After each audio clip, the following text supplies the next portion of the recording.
दोस्तों आज की वीडियो में हम सॉल्व करने वाले हैं एसएससी जीडी का मॉक टेस्ट, जिसमें हम मैथ के क्वेश्चनों को सॉल्व करेंगे। तो देखो, इसमें पहला क्वेश्चन है हमारा, पी और क्यू के औसत तथा क्यू और आर के औसत के बीच का अंतर 25 है, तो पी और आर के बीच का अंतर कितना होगा।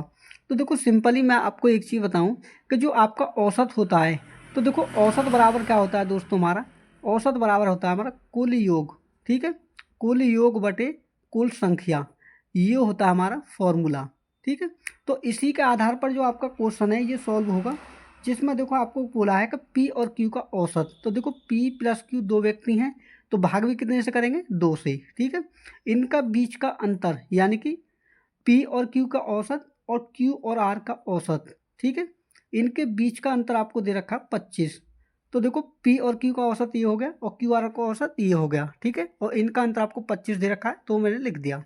ठीक है, तो सिंपली आपको देखो करना क्या है कि इन दोनों के जो बेस हैं समान है, तो हमारा एलसीएम भी क्या होगा दोस्तों, वो होगा 2। ठीक है, अब देखो इसके बाद में आपको करना क्या है कि देखो पी प्लस क्यू को आप यूं ही रखोगे, इस माइनस की गुना आप अंदर करोगे, तो देखो प्लस का क्यू उस किसका हो जाएगा, माइनस का क्यू। उसी प्रकार आर प्लस का किसका हो जाएगा, माइनस का आर, बराबर 25। ठीक है, अब आपको देखो करना क्या है, इस दो का गुना आपको यहाँ करना है, और जो प्लस का क्यू है ये माइनस के क्यू से क्या हो जाएगा, आपका कट जाएगा। तो देखो आपको क्या बचेगा, पी माइनस के आर, और इस दो का गुना आप यहाँ करोगे 25 में, तो ये हो जाएगा 50।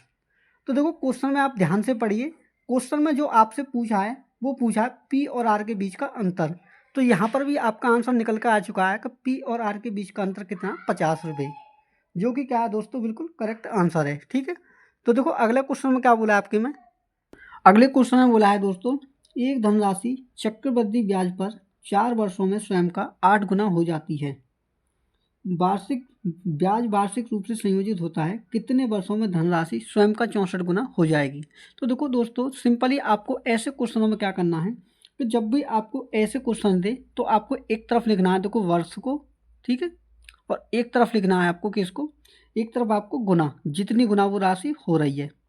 तो देखो 4 वर्ष में जो राशि है वो कितनी हो रही है, वो हो रही है 8 गुना। तो जो 8 गुना दे रखा है उस 8 को हम कैसे लिख सकते हैं, 2 की पावर 3 के रूप में। ठीक है, उसे लिखेंगे हम 2 की पावर 3 के रूप में। अब देखो क्वेश्चन में आपसे पूछा है कि कितने वर्षों में धनराशि स्वयं का 64 गुना हो जाएगी। तो देखो 64 गुना करने के लिए आपको सिंपली करना क्या है कि 64 को भी हम 2 के रूप में लिखेंगे, 2 की घात के रूप में। तो देखो 64 जो होता है वो होता है हमारे 2 की घात 5 के बराबर। ठीक है, तो आपको सिंपली करना क्या है, सॉरी वो होता है 2 की पावर 6 के बराबर। तो हम क्या लिखेंगे 64 को, 2 की पावर 6। तो देखो 2 की पावर 3 कितने बराबर है, 8 के, और 2 की पावर 6 कितने, 64 के। तो आपको देखो सिंपली आपको करना क्या है, जितना गुना आपकी घात हो रही है उतना ही क्या करोगे, आप वर्ष को गुना करोगे। तो देखो घात कितनी गुना हो रही है, 2 गुना। ठीक है, तो आप क्या करोगे, समय को भी उतना गुना यानी कि 2 गुना। तो 4 दूनी कितने हो जाएंगे, 8 वर्ष, यानी कि आपकी वह राशि 8 वर्ष में 64 गुना हो जाएगी दोस्तों, जो कि क्या बिल्कुल करेक्ट आंसर है। ठीक है, तो मैं उम्मीद करता हूं दोस्तों ये क्वेश्चन आपको अच्छे से क्लियर हुआ होगा। ठीक है, तो देखो अगले क्वेश्चन में क्या बोला आपके में, अगले क्वेश्चन में बोला है दोस्तों, एक दूध वाले ने 15 किलो दूध खरीदा और उसमें 3 किलो पानी मिलाया। यदि मिश्रण का प्रति किलो मूल्य 22 रुपये हो जाता है तो दूध का प्रति किलो का मूल्य क्या है।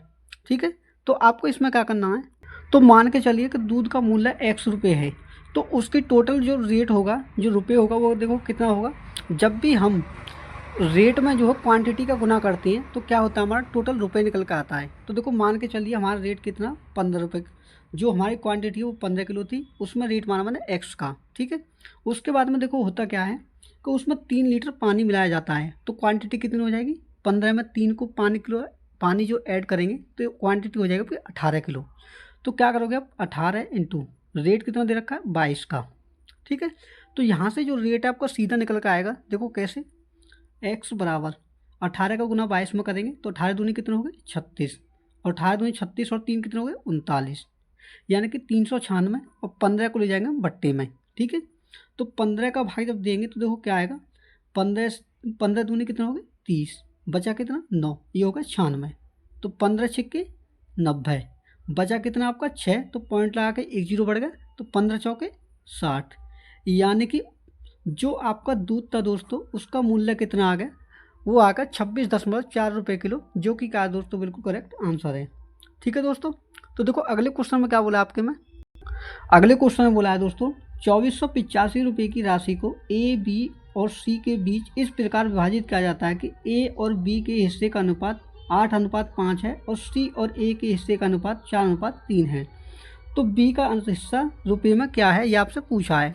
तो देखो ऐसे क्वेश्चन में आपको क्या करना है कि जो आपको 2 बार दे रखा है उसे आप क्या करोगे, उसे आप बीच में लिखोगे। कैसे देखो, तो देखो क्वेश्चन में जो ए जो है 2 बार आया है, एक बार आया है बी के साथ में और एक बार आया है सी के साथ में। तो हम क्या करेंगे, देखो बी अनुपात ए अनुपात सी। ठीक है, तो इससे फ़ायदा क्या होगा, देखो यहाँ पर जो अनुपात दे रखा है वो दे रखा है ए और बी के हिस्से का अनुपात 8:5, यानी कि ए कितना है आपका, ए है 8 और बी है आपका 5। ठीक है, लिख दिया मैंने। उसके बाद में देखो ए और सी का जो अनुपात है, सी और ए का अनुपात दे रखा है 4:3, यानी कि सी का हिस्सा कितना है, 4 है। ठीक है, सी का हिस्सा 4 है और ए का हिस्सा कितना है आपके पास, 3। तो देखो इस अनुपात को सॉल्व करने के लिए सिंपली आपको करना क्या है, इस 3 को आपको आगे ट्रांसफ़र करना है यहाँ पर और इस 8 को यहाँ। ठीक है, अब सिंपली क्या करना है आपको, इनका गुना। तो देखो 5 दिए कितने हो गए, 15 और 8 दिए 24 और 8 चौके 32, यानी कि बी का हिस्सा 15 यूनिट है और ए का हिस्सा 24 यूनिट और सी का हिस्सा है 32 यूनिट। और इन सभी का जो योग है वो कितना दे रखा है दोस्तों, वो दे रखा है आपको 2485 रुपये। तो देखो 2485 मैंने ऊपर रखा। ठीक है, उसके बाद में आपको क्या करना है, इन सभी को ऐड करना है, क्योंकि ये जो है सभी का मान है। तो देखो सभी को ऐड करते हैं तो देखो क्या आएगा, देखो 32 और 4 कितने हो गए, 36, 36 और 20 हो गए आपके 56, यानी कि 32 और 24 कितने हो गए आपके 56, और 56 में जब 15 जोड़ोगे तो ये कितना हो जाएगा, ये हो जाएगा 56 और 5 61, 61 और 10 71, यानी कि आपका 2485 जो है ये आपका 71 यूनिट का मान है, जिसमें आपसे पूछा है कि बी का हिस्सा कितना है। तो देखो बी का हिस्सा निकालने के लिए सिंपली आपको करना क्या है, बी का जितना मान है उससे आप गुना करोगे। तो बी का हिस्सा है देखो 15, तो गुना कर दिया मैंने 15 से। ठीक है, अब देखो सिंपली आपको करना क्या है, आपको करना है 71 का इसमें भाग। तो देखो 71 का भाग में इसको मैं आपको करके दिखाता हूँ। देखो यहाँ पर देखो 2485, तो इसमें 71 का मैं भाग करता हूँ। तो देखो 71 कितने हो गए, 71 7 हो गए 21, यानी कि 210। तो देखो 3 एकम 3, 3 सत्ते 21। ठीक है, तो देखो 8 में से 3 घटाया 5, 4 में से 1 घटाया 3 और उतार लिया 5। तो देखो 71 पंजे कितने होते हैं आपके, 71 पंजे होते हैं हमारे 355। कैसे, देखो 5 एकम 5 और 5 सत्ते 35। ठीक है, तो आपका रिमाइंडर क्या बचा, 0, यानी कि आपका 1 यूनिट का मान कितना 35 है, जिसमें आपको क्या करना है, जो बी का मान निकालना है। तो सिंपली आपको करना क्या है, 35 का गुना आप 15 में करोगे, क्योंकि देखो 71 का भाग देने के बाद में एक हमारा 35 बार। ठीक है, तो अब क्या करना है आपको, 15 का गुना 35 में। ठीक है, तो देखो करते हैं कैसे, देखो मैं गुना करता हूँ यहाँ पर, देखो ये है आपका 35 गुना 15। ठीक है, तो देखो 15 में 5 75 का 5, 15 तो कितने हो गए 45, 45 और 7 कितने हो गए आपके, ये हो गए आपके 52, यानी कि 525 जो होगा दोस्तों वो उसका भाग होगा, जो कि बी का क्या है, करेक्ट आंसर है। तो मैं उम्मीद करता हूँ दोस्तों ये क्वेश्चन अभी आपको अच्छे से क्लियर हुआ होगा। ठीक है, तो देखो अगले क्वेश्चन में क्या बोला आपके में, अगले क्वेश्चन में बोला है दोस्तों, एक विक्रेता एक वस्तु को अंकित मूल्य पर 20% की छूट देने के बाद 25% लाभ अर्जित करता है। यदि वस्तु के क्रय मूल्य में 30% की वृद्धि होती है तो 15% का लाभ अर्जित करने के लिए समान अंकित मूल्य पर कितनी छूट दी जानी चाहिए। दोस्तों जब भी आपके सामने ऐसा क्वेश्चन आए डिस्काउंट का, कि जब भी आपको एक तरफ लाभ और एक तरफ आप क्या हो रहे हो कि अंकित मूल्य पर आपको डिस्काउंट दे रहे हो, तो वहाँ आपको विशेषकर एक फॉर्मूला याद रखना है। देखो MP बटे में CP बराबर 100 प्लस प्रॉफिट बटे में क्या करना है आपको 100 माइनस के डिस्काउंट, और ये क्या है आपके परसेंटेज में, प्रॉफिट हो तो प्रॉफिट और या फिर यहाँ लॉस। ठीक है, तो देखो सिंपली आपको करना क्या है, यहाँ पर देखो पहले निकालेंगे मार्केट प्राइस और कॉस्ट प्राइस। कैसे, देखो पहले जो हो रहा है वो क्या हो रहा है, अंकित मूल्य पर 20% की छूट देनी, तो आपको 100 में से 20 को घटाना है, तो कितना हो जाएगा 80। ठीक है, और उसके बाद में देखो क्या रहा है 25% का लाभ, तो 100 में आपको क्या करना है 25 को ऐड, तो कितना हो जाएगा 125, यानी कि यहाँ से आपका निकल के आ चुका है कि कॉस्ट प्राइस 80 है और आपका मार्केट प्राइस कितना 125। तो देखो सिंपली आपको करना क्या है, क्वेश्चन में आगे पूछा कहा है, देखो यदि वस्तु के क्रय मूल्य में 30% की वृद्धि होती है, तो देखो आपको सिंपली करना क्या है, इसमें 30% की वृद्धि करनी है।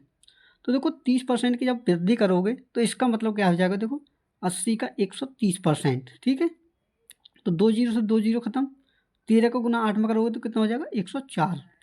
यानी कि पहले जो मार्केट प्राइस था वो आज भी उतना ही है, लेकिन कॉस्ट प्राइस बदल कर कितना हो चुका है हमारा 104, ठीक है। तो सिंपली देखो क्वेश्चन में जो पूछा है, फिर भी आपको यही यूज करना है जो फॉर्मूला है जो आपका ऊपर लिखा हुआ है। कैसे, देखो क्वेश्चन में बोला है कि यदि तो 15% का लाभ अर्जित करने के लिए समान अंकित मूल्य पर कितनी छूट दी जानी चाहिए। यानी कि देखो मार्केट प्राइस रखना आपको 125 ही, और जो कॉस्ट प्राइस नया आया इसे रखोगे पट्टे में। तो क्वेश्चन पूछा है कि आपका जो प्रॉफिट है वो 115 है, यानी कि 15% लाभ है। तो 100 में 15 को ऐड करेंगे तो कितना हो जाएगा 115, और बटे में क्या निकालना है, डिस्काउंट निकालना है। तो डिस्काउंट को क्या करोगे आप, 100 माइनस के डी, क्योंकि डिस्काउंट हमें निकालना है, ठीक है। तो देखो सिंपली आपको करना क्या है, देखो पहले हम इसे सॉल्व करते हैं। तो देखो 5 से मैंने इसे काटा तो ये कटा 23 बार, 23 पंजे 115 है। उसी प्रकार इसे काटा तो ये कटा 25 बार, ठीक है। तो देखो 25 का गुना इसमें करेंगे और 104 का गुना यहाँ, यानी कि कैंची की गुना, ठीक है। तो देखो 25 का गुना मैंने 100 में करा तो कितना हो गया 2500। उसी प्रकार यहाँ डी का करा 25 में तो ये होगा माइनस का 25 का डी, बराबर 23 का गुना आप 104 में करिए तो देखो कितनी बार कटेगा, कितना होगा ये 23 चौके 92, ठीक है। और 23 से कम 23, यानी कि आपका जो मान है ये निकल कर आ चुका है, जिसे आप कैसे फाइंड करोगे, देखो 2500, इस 2392 को आप इधर लाओगे तो किसका हो जाएगा माइनस का 2392, बराबर इस 25 डी को आप इधर ले जाके जाओगे तो इधर है माइनस का, इधर जाके किसका हो जाएगा प्लस का, तो यानी कि 25 डी। अब देखो सिंपली आपको करना क्या है, आपको करना ये है कि इसमें से इसको घटा के इसमें 25 का भाग देना है। तो देखो कैसे करेंगे, तो देखो 10 में से 2 घटाया 8, ठीक है। और यहाँ का कितना बचा 9, 9 में से 9 घटाया 0, यहाँ बचा आपका 4, 4 में से 3 घटाया 1, और बट्टे में 25 को हम लाए, ठीक है। तो जब हम 25 से भाग इसमें देंगे तो देखो कितनी बार कटेगा ये, 25 चौके होते हमारे 100, ठीक है। बचा कितना आपका 8, तो पॉइंट लगाने के बाद एक जीरो बढ़ गई, ये हो गया 80। तो 25 दिए कितने हो गए 75, फिर बचा आपका 5, तो 25 दूनी 50। यानी कि दोस्तों आपका जो डिस्काउंट है वो डिस्काउंट आ चुका है 4.32%, जो कि दोस्तों क्या है बिल्कुल करेक्ट आंसर है। तो मैं उम्मीद करता हूं दोस्तों ये क्वेश्चन आपको अच्छे से क्लियर हुआ होगा, ठीक है। तो देखो अगला क्वेश्चन क्या बोला आपका, अगले क्वेश्चन में बोला है दोस्तों, यदि देखो संख्या दी हुई है जो आपके विभाज्यता के नियम पर आधारित है। तो पहली संख्या जो आपकी 11 से विभाज्य है और अगली संख्या आपकी 9 से विभाज्य है। तो आपसे a प्लस बी का मान पूछा है। तो देखो सिंपली आपको करना क्या है, जो संख्याएं दे रखी हैं वो दे रखी हैं आपको, देखो 73, ठीक है, a 215, ठीक है। और देखो ये जो संख्या है आपकी ये है आपकी 11 से विभाज्य है। और देखो दूसरी संख्या दे रखी है आपको, देखो 56v, देखो 56b, और दूसरी संख्या आगे दे रखा है 26। ये संख्या जो है आपकी 9 से विभाज्य है, किससे 9 से।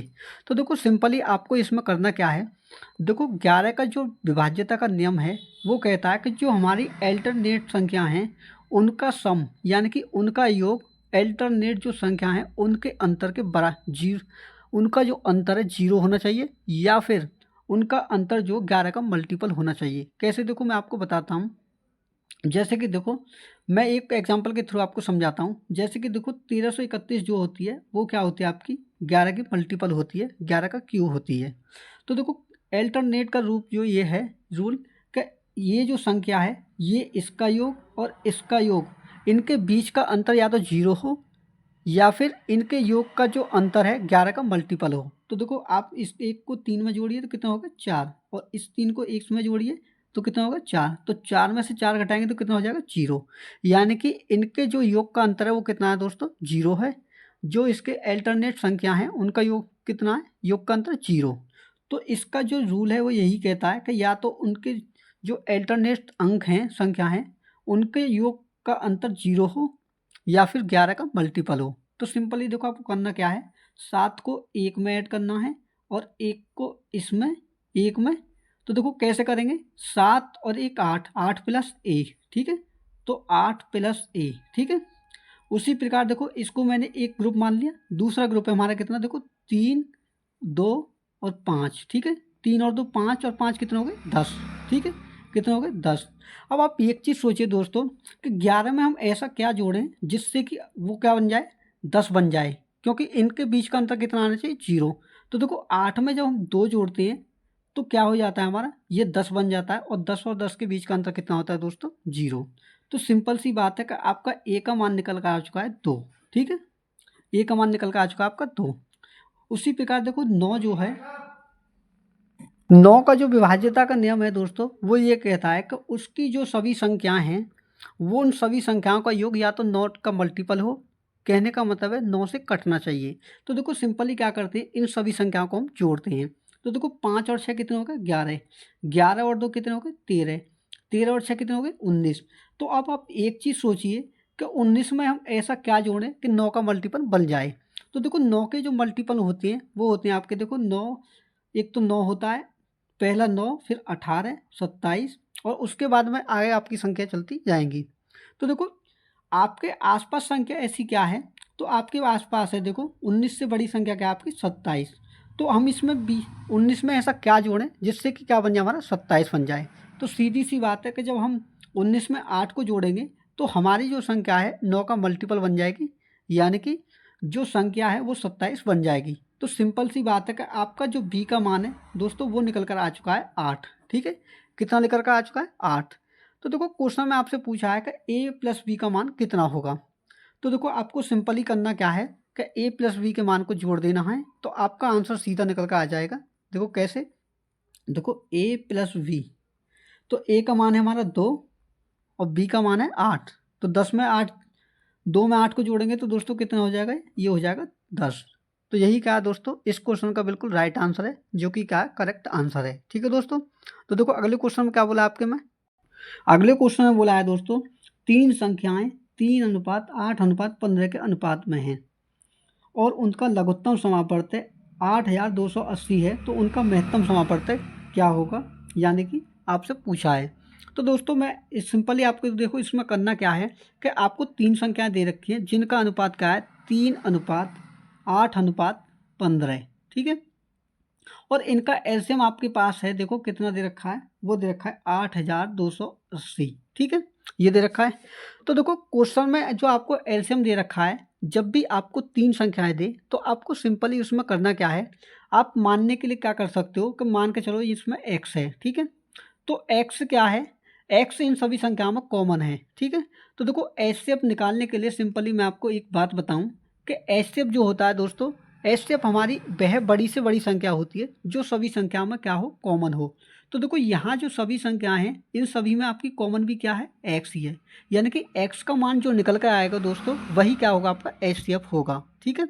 तो देखो सिंपली मैं आपको क्या बताऊं कि जो आपको ये संख्या दे रखी है 8280, ये जो मान है आपका, ये है आपका इन तीनों संख्याओं का एलसीएम का। तो देखो तीनों संख्याओं का जब एलसीएम लोगे तो क्या आएगा, देखो 15 और 3 का एलसीएम होता है हमारा कितना 15, क्योंकि जब भी कोई संख्या ऐसी हो, दो संख्या के एक दूसरे का मल्टीपल हो, तो बड़ी संख्या जो होगी वही क्या होगी आपका एलसीएम होगी। तो देखो इन 3 और 15 का एलसीएम क्या है आपका 15, तो 15 और 8 का एलसीएम लेंगे तो क्या आएगा आपका 120, ठीक है। तो आपको क्या करना है कि 8280 जो है हमारा 120 एक्स का मान है, ठीक है। किसका मान है 120 एक्स का। तो यहाँ से आपको क्या करना है कि हमें निकालना है एक्स का मान। तो देखो एक्स को हम यहाँ ले जाएंगे तो एक्स बराबर क्या होगा कि 8280 बटे में 120, ठीक है। तो देखो 120 का जब हम भाग देते हैं तो कितनी बार कटता है, 0 से 0 कट गई, 12 का भाग दिया तो कितनी बार कटा, देखो 12 6 72, बचे कितने 10, ये हो गया 108, तो 12 निम्न में 108, यानी कि आपका x का मान आ चुका है दोस्तों 69। तो यही x क्या है आपका, देखो सभी संख्याओं में क्या है कॉमन है, तो यही क्या आपका एचसीएफ है, यानी कि हाईएस्ट कॉमन फैक्टर है, जिसे हम महत्तम समापवर्तक कहते हैं। तो दोस्तों आपका एचसीएफ भी क्या होगा 69 ही होगा, जो कि दोस्तों क्या बिल्कुल करेक्ट आंसर है।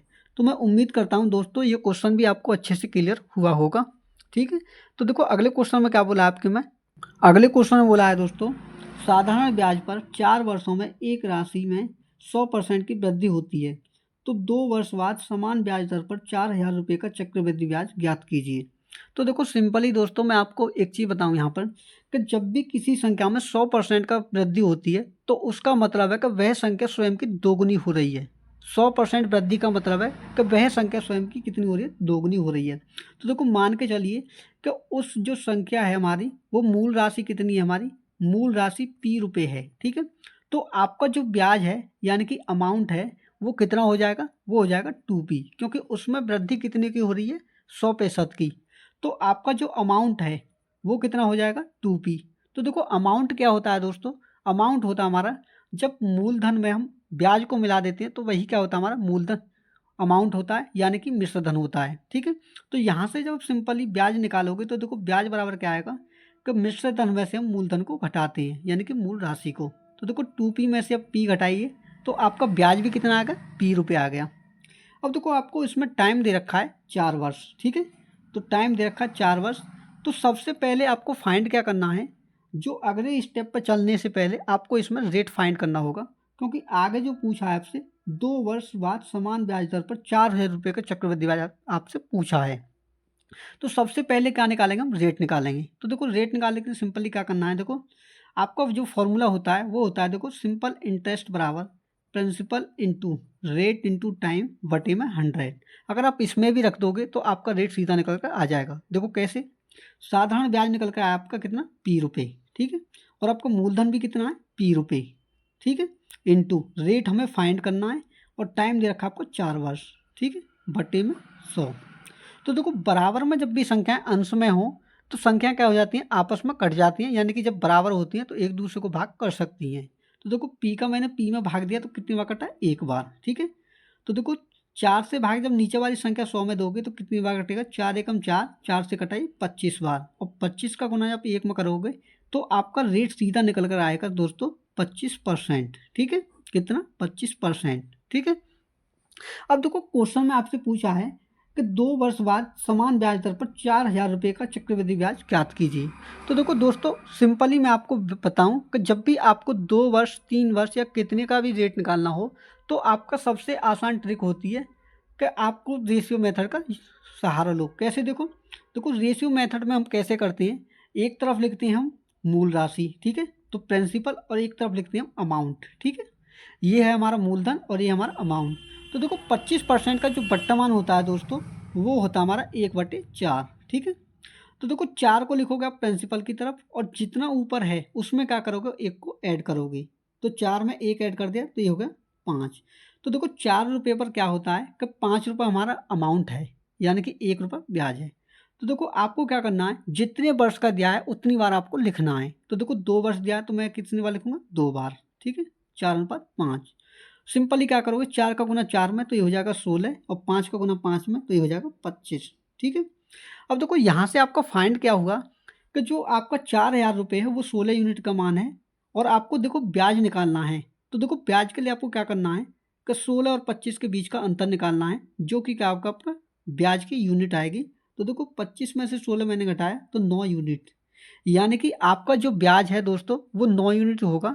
जो कैसे हम फाइंड करेंगे, कैसे, देखो सिंपली आपको करना क्या है, देखो हमें निकालना है कंपाउंड इंटरेस्ट, ठीक है, यानी कि चक्रवृद्धि ब्याज, जो कि देखो 4,000 रुपये जो है हमारा 16 यूनिट का मान है और निकालना है हमें 9 यूनिट का। तो देखो 16 से भाग दिया मैंने, इसमें कितनी बार कटा, 16 दूना 32, ठीक है, बचा कितना आपका 8, 16 पंजे 80, यानी कि 250 बार। 16 का भाग जब मैंने 4,000 में दिया तो ये कटा कितनी बार दोस्तों, ये कटा 250 बार, और 250 का गुना आप 9 में करोगे तो कितनी बार कटेगा ये, 25 निम्मा 225, ठीक है, और एक जीरो। यानी कि दोस्तों आपका 4,000 रुपये की राशि पर जो चक्रवृद्धि ब्याज होगा दोस्तों वो 2,250 रुपये होगा, जो कि क्या है दोस्तों, बिल्कुल करेक्ट आंसर है। तो मैं उम्मीद करता हूं दोस्तों ये क्वेश्चन आपको बहुत ही अच्छे तरीके से क्लियर हुआ होगा, ठीक है दोस्तों। तो देखो अगले क्वेश्चन में क्या बोला आपके में, अगले क्वेश्चन में क्या बोला है दोस्तों, देखो अगले क्वेश्चन में बोला है एक मोटरसाइकिल 25 किलोमीटर प्रति घंटा की गति से 50 किलोमीटर की दूरी तय करती है। अगले 50 किलोमीटर की यात्रा के लिए मोटरसाइकिल की गति ज्ञात कीजिए ताकि पूरी यात्रा की औसत गति 30 किलोमीटर प्रति घंटा है। तो दोस्तों मैं आपको सीधी सी बात आपको बताऊं कि जब भी आपको औसत गति निकालनी हो तो देखो औसत गति बराबर दोस्तों जो होता है हमारा वो होता है देखो हमारा का टोटल गति, सॉरी टोटल दूरी, यानी कि कुल दूरी बटे में कुल समय, ठीक है, कुल दूरी बटे में कुल समय। तो देखो आपको करना क्या है, सिंपली जो औसत गति निकालनी हो तो टोटल दूरी को आप ऊपर रखोगे और टोटल समय जितना लिखा है उसे लिखोगे आप नीचे। तो देखो आपको जो करना है, करना क्या है, देखो जो आपकी एवरेज स्पीड है यानी कि औसत गति वो दे रखी है 30 किलोमीटर प्रति घंटा, तो इसे बराबर में रखा मैंने। तो देखो टोटल जो डिस्टेंस है, पहली है 50 और दूसरी भी कितनी है 50। पहली जो 50 किलोमीटर की दूरी है उसे कितने की स्पीड से तय करता है, वो करता है 25 किलोमीटर प्रति घंटा की गति से। तो जब भी आपको टाइम निकालना हो तो आप क्या करोगे, जितनी दूरी तय कर रहा है उसमें आप उसकी स्पीड से भाग करोगे।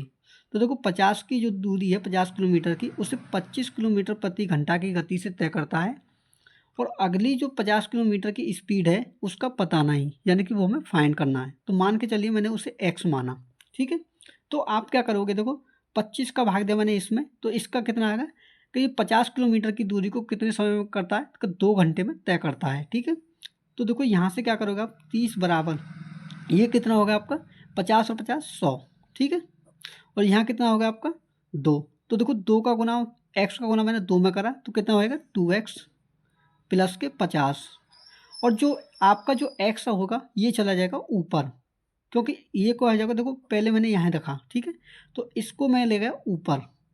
तो देखो क्या होगा आपका, ये हो जाएगा देखो 30 बराबर ये होगा 100x, ठीक है, और बटे में क्या होगा आपका, ये होगा 2x प्लस के 50, ठीक है।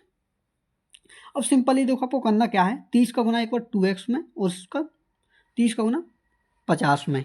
तो देखो 30 का गुना 2 में करा तो ये होगा 60x, ठीक है, और इसमें करा 50 में तो ये होगा 1500 बराबर ये कितना है 100x, ठीक है। तो आप क्या करोगे, ये जो 60x है इसे ले जाओगे आप इधर, ठीक है। तो ये किसका हो जाएगा 60 यहाँ प्लस का, ये इधर हो आके हो जाओगे माइनस का। तो 100 में से 60 घटाए तो कितना बचा दोस्तों, ये बचा 40x, ठीक है, और यहाँ क्या बचा 1500। तो देखो 40 का भाग आप क्या दोगे दोस्तों, आपको क्या करना है 40 का भाग 1500 में करना है। तो देखो 1500 में जब भाग दोगे तो देखो क्या आएगा, एक जीरो से हमारी एक जीरो कट गई और 4 का भाग मैंने 150 में दिया तो देखो 4 3 12, ठीक है। यहाँ का बचा 30, तो 4 सत्ते 28 पॉइंट 4 पंजे 20, यानी कि आपकी जो डिस्टेंस है स्पीड है दोस्तों दूसरे भाग की वो 37.5 किलोमीटर प्रति घंटा होगी दोस्तों, जो कि क्या बिल्कुल करेक्ट आंसर है, ठीक है दोस्तों। तो देखो अगले क्वेश्चन में क्या बोला आपके में, अगले क्वेश्चन में बोला है दोस्तों निम्नलिखित में से संख्याओं के कौन सा युग्म सहअभाज्य है। तो दोस्तों सबसे पहले मैं आपको बता दूं, सहअभाज्य संख्याएं एक ऐसा ग्रुप होता है जिसमें दोनों संख्याएं किसी से ना कटती हो, यानी कि उनका हाईएस्ट कॉमन फैक्टर 1 हो, तो वो संख्या क्या कहलाएंगे, आपकी सहअभाज्य संख्या कहलाती हैं। तो देखो आप इनमें ऑप्शन में ध्यान से देखिए, तो देखो पहले ऑप्शन में दिया है आपका 34,35, ठीक है, पहला ऑप्शन दिया है। और दूसरा जो ऑप्शन है उसमें दिया आपको 12,18, और देखो तीसरा ऑप्शन दे रखा है आपको 7,14, और अगला ऑप्शन दे रखा है दोस्तों आपको 17,170। तो देखो सहभाज्य संख्या क्या होती है, जिनका कोई भी संख्या एक के अलावा कोई भी हाईएस्ट कॉमन फैक्टर ना हो, यानी कि महत्तम समावर्तक ना हो, वह संख्या क्या कहलाती है, हमारी सहभाज्य संख्या कहलाती है। तो देखो यहाँ देखिए, तो देखो 12 और 18 ये क्या है, देखो 12 जो है आपकी 6 से भी कट रही है, ठीक है, 6 दूनी 12 और एक 3 से 6 3 18। वहीं आप देखो तो कोई 7 भी कट रही है एक 7 से, और 14 भी कट रही है 7 से, ठीक है। वहीं आप देखोगे तो देखो ये भी कट रही है 17 एकम 17 17 धाम 117, ठीक है। लेकिन 34 और 35 क्या है, एक ऐसी संख्या है जो इनमें से कोई भी कॉमन नहीं है, यानी कि नहीं कट रही हैं। तो देखो 200 भी काटोगे तो भी नहीं कटेगी, यानी कि आपका सहअभाज्य संख्या जो है वो दोस्तों यही संख्या है जो कि क्या है आपकी बिल्कुल करेक्ट आंसर है, ठीक है दोस्तों। तो देखो अगले क्वेश्चन में क्या बोला आपके में, अगले क्वेश्चन में बोला है दोस्तों एक छात्र ने एक अंक को 5/3 की जगह 3/5 से गुना किया, गणना में प्रतिशत त्रुटि क्या है, यानी कि प्रतिशत त्रुटि क्या है ये आपसे पूछना है कि उसमें क्या कमी या वृद्धि हुई। तो देखो पहले क्या लिखना था उसे 5/3 की जगह वो कितना लिख रहा है 3/5 को। तो जब भी आपको ऐसी संख्या आए कि इस संख्या को बदलकर वो बट्टे की संख्या ऐसे लिख देता है, तो सिंपली दोस्तों आपको करना क्या है, जो बट्टे की संख्या होती है उनका आप एलसीएम लोगे। तो देखो 5 और 3 का एलसीएम होगा आपको 15, ठीक है, ये जो संख्या है इसका आप क्या करोगे, क्या इसका पहले निकालोगे 5/3। तो देखो 5/3 कैसे निकालते हैं, 3 का भाग हम 15 में देंगे और उसका गुना 5 में करेंगे। तो देखो 3 का भाग मैंने 15 में करा तो ये कटा 5 बार, और 5 का गुना 5 में करा तो ये आया 25। ठीक है, उसी प्रकार आप निकालोगे 15 का 3/5। तो क्या करोगे, पट्टी की संख्या का 15 में भाग। तो 5 का भाग मैंने इसमें करा तो कितनी बार कटा है, 5 पंजे 5 तिया 15, और 3 का गुना इसमें करा तो 3 तिया कितने हो गए 9। यानी कि पहले जो संख्या थी दोस्तों हमारी 25 हुआ करती थी, लेकिन त्रुटि के कारण क्या हुआ, वो आज 9 है। तो देखो कितने की कमी हुई इसमें, 16 की कमी। तो क्वेश्चन में आपसे यही पूछा कि जो कमी प्रतिशत हुआ वो आप फाइंड करो। तो देखो 16 की कमी 25 के ऊपर, तो गुना करोगे 100% से। तो देखो 25 का भाग दिया मैंने 100 में तो ये कटा 4 बार, और 4 का गुना जो 16 में करेंगे तो ये कितना हो जाएगा दोस्तों, 64%। यानी कि दोस्तों उस संख्या में 64% की कमी हुई, जो कि दोस्तों क्या है, बिल्कुल करेक्ट आंसर है। तो मैं उम्मीद करता हूं दोस्तों को आपको ये सभी क्वेश्चन अच्छे से क्लियर हुए होंगे। दोस्तों अगर कोई भी डाउट हो तो आप कमेंट बॉक्स में कमेंट करके पूछ सकते हैं। ठीक है दोस्तों, तो मैं उम्मीद करता हूँ ये सभी क्वेश्चन आपको अच्छे से क्लियर होंगे। दोस्तों अगर वीडियो अच्छी लगी हो तो वीडियो को लाइक जरूर करें, और चैनल पर नए हैं तो बेल आइकन को प्रेस करके चैनल को सब्सक्राइब भी कर लें। तो मिलते हैं एक अगले मॉक टेस्ट के साथ में, तब तक के लिए धन्यवाद।